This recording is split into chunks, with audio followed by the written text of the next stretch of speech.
Dağcılar, evet değerli güreş severler, saygıdeğer misafirlerimiz, ayak boyu çeyrek final müsabakaları. Allah Allah, illallah, Muhammedur Resulullah. İyi başanlara hep birlikte diyelim maşallah, Allah tamam versin.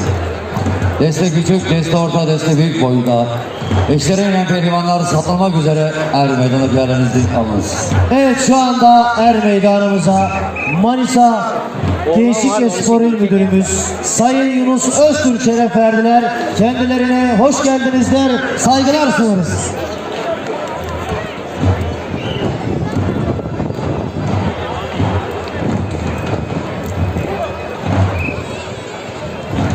Metin yay yay!